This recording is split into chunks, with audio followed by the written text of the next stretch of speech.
Hi po! So today, kakain po kami sa Dancing Crab.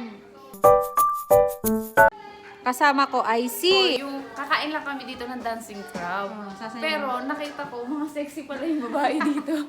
Siguro, Yung asawa ko pa. siguro gusto niya sila.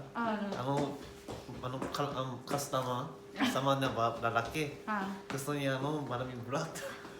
Di, gusto niya hospital. Sabi mo, hi vlog. Hi vlog! Welcome to my guys! Sobrang saya namin dahil mararanasan namin kumain ng dancing crab o diva. Habang nag-aantay kami dito sa kanilang waiting area, hindi namin maiwasang mapaindak dahil sa lakas ng sound system nila. Dahil rin sa kasadsaran pa ng COVID nito, kailangan naming mag-ingat. Kailangan naka-face mask at naka-alcohol at ma-check ang body temperature namin at siguraduhin wala kaming lagnat bago kami papasok. Kain na kami.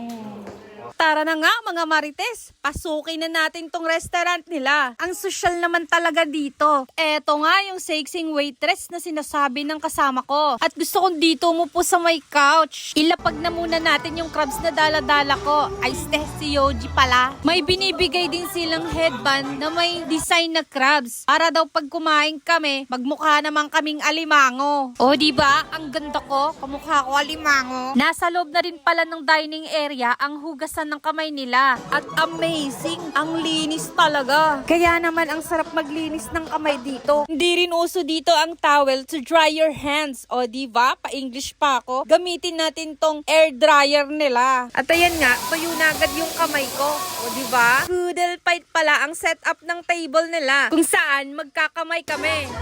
Who are you? Si Mr. Crab.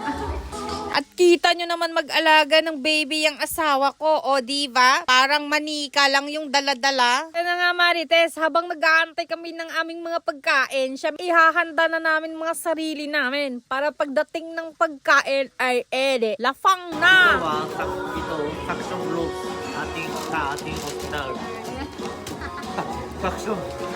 Bago kayo pumunta dito, siguraduhin yung may budget kayo. Kung mahilig kayo sa seafoods, ay this is the perfect place for you. Meron din silang mga drinks na masasarap. Para sa chikiting na kasama nyo, siguradong magugustuhan nila ang potato fry na ito. At kung vegetarian ka naman, may salad din naman sila. At dahil sa matagal nga kaming nakakain, nababad trip na tong kasama namin. Finally, naandito na yung inaantay naming kanin. At sa sobrang gutom namin, ayan na nga, hindi na kami mapigil sa pagkain. Sige lang, subo lang ng subo. O ano, ang sarap ba ha? At kanina pa talaga ako nag-iisip kung bakit dancing crab ang tinatawag nila sa restaurant ito. Hindi naman sumasayaw yung crab na kinakain namin. Gusto ko na nga sanang magtanong kaso lang may biglang lumabas sa likod namin at mga nagsasayaw. Ito pala yung mga dancing crab eaters na nagsasayaw na parang mga crabs. At mukhang si Yuji ay hindi natutuwa sa pagsayaw nila. Kaya naman nagdesisyon na kaming umuwi na.